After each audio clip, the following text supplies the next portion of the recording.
its launch in 1961, the Apollo program saw great leaps for humanity when the USA successfully landed on the moon. With 17 missions successfully going ahead, the future of space exploration seemingly landed on the shoulders of the Apollo missions. However, in 1975, the pre-planned 18th, 19th, and 20th flights were canceled, with the lack of scientific value in the missions being cited, and the program was shut down. Or was it? In 2007, a whistleblower claiming to have not only traveled on those lost missions, but commanded them, revealed to the world that the missions not only went ahead, but the findings would shake the world as we know it to its core. Let's jump into it. The Apollo space program was a series of space missions conducted by the United States in the 60s and early 70s, with the goal of landing a man on the moon and bringing him back to Earth safely. The program was initiated by President John F. Kennedy in response to the Soviet Union's early successes in space exploration and was carried out by NASA. The Apollo program consisted of a series of manned and unmanned missions. The first manned mission, Apollo 7, was launched in 1968, followed by several more manned missions, leading up to the first moon landing in 1969 by Apollo 11. In total, there were 17 Apollo missions, with 6 of them landing on the moon's surface. The Apollo program was a major achievement in space exploration and technology. It pushed the boundaries of what was possible in terms of rocketry, spacecraft design, and human endurance in space. The program also generated significant scientific and technological advancements, including new technologies for rocket engines, spacesuits, and guidance systems. While the Apollo program was a significant achievement for the United States, it was not without its controversies and criticisms. Some have argued that the program was a waste of resources and that the money spent on the program could have been better used to address social and economic issues at home. Others have criticized the program for its lack of diversity, with all of the astronauts being white men.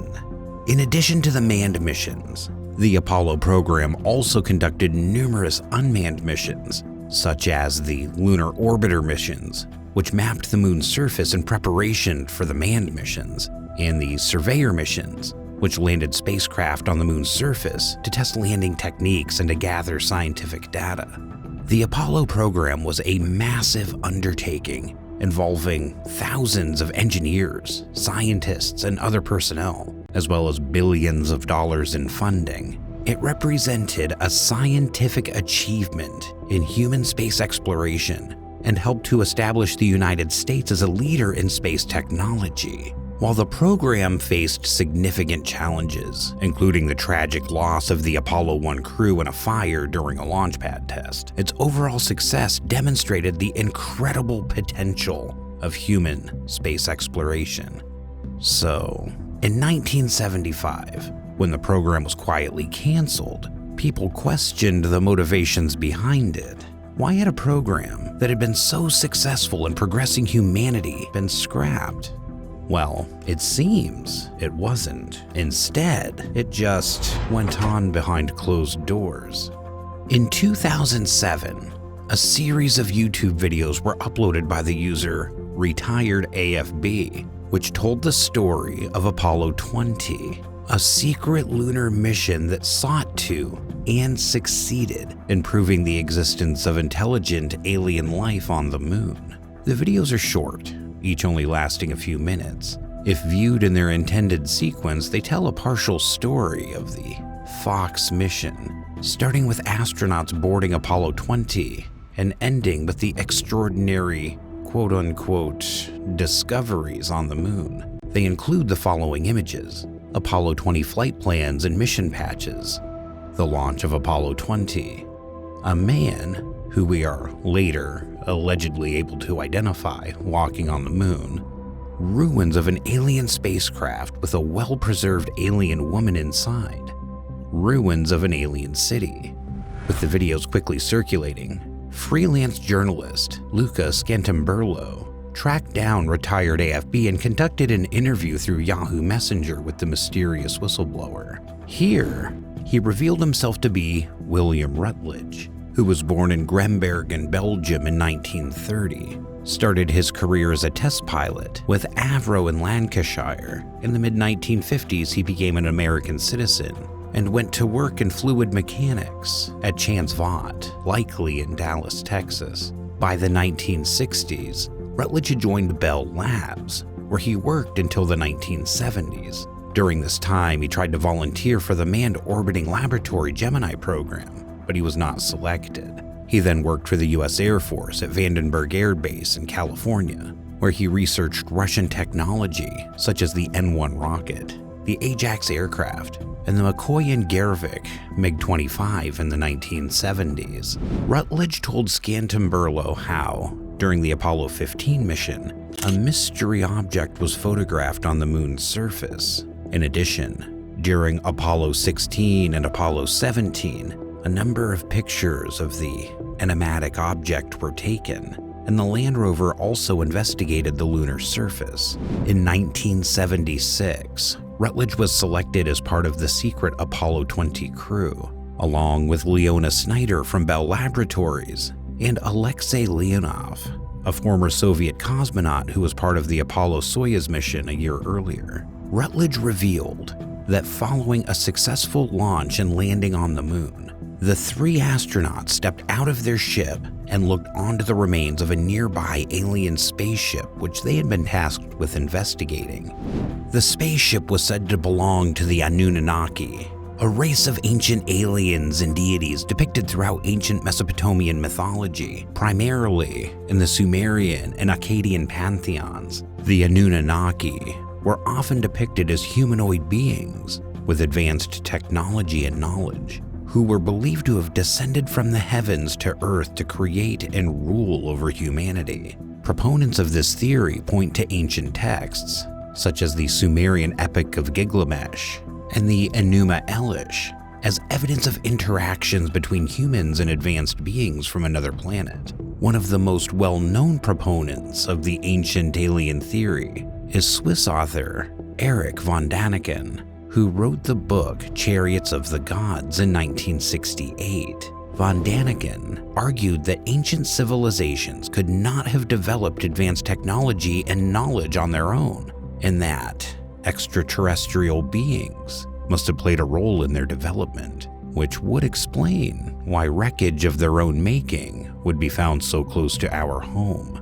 Once inside the 510-meter wide and 3,370-meter long ship, Rutledge and his peers came across the remains of long-dead alien pilots, frozen in time.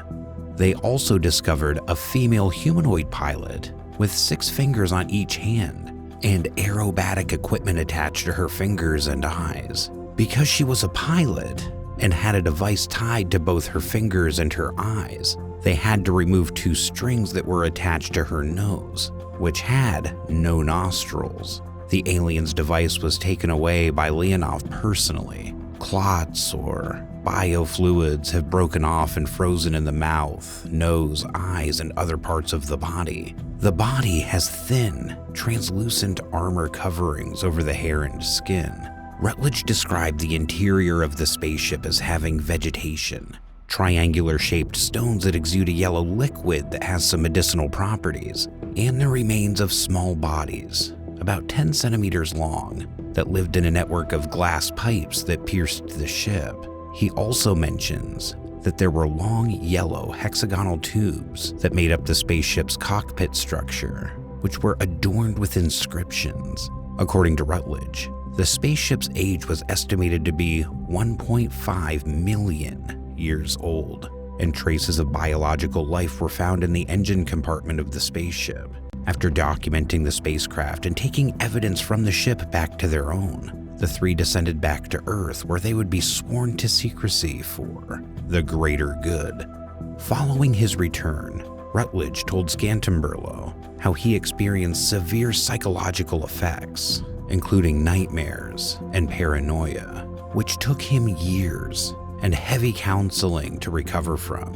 With the story rapidly spreading online, the internet worked quickly to try and debunk Rutledge's claims. Firstly, there's no official record or evidence of the mission ever taking place, and no NASA personnel have ever come forward to confirm it. Secondly, the footage and images released by the supposed Apollo 20 mission have been analyzed by experts who have pointed out inconsistencies and anomalies that suggest they may have been manipulated or faked.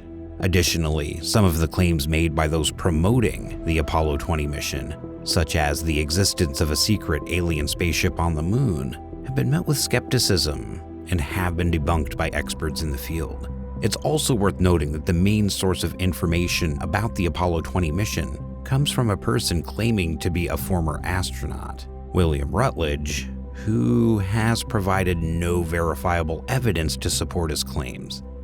But I'll leave you with this. Rutledge claimed that during the launch of Apollo 20, ex-Nazi Werner von Braun was in attendance. Dr. Werner Magnus Maximilian Führer von Braun played a significant role in the development of rocket technology. He developed an interest in rocketry at an early age and was influenced by Hermann Oberth's book, The Rocket into Interplanetary Space. In the 1930s, von Braun joined the Verein für Raumschifffahrt, where he conducted rocketry experiments and worked on promoting the idea of space travel. During World War II, von Braun became a Nazi SS officer and led the team that designed the German V-2 rockets that bombed London and Antwerp. After the war, he hid the V-2 plans in an abandoned mine shaft in Bad Sascha, Germany. In 1945, to the US-initiated Operation Paperclip, von Braun was brought to the United States, where he became a key figure in the US space program, NASA. At NASA, von Braun was instrumental in the design and development of the Saturn V rocket, which was used to launch the Apollo spacecraft into orbit and eventually to the moon. He also served as the director of NASA's Marshall Space Flight Center, where he oversaw the development of the Saturn V and other rockets. He also oversaw none other than Project Highjump. See how everything comes full circle?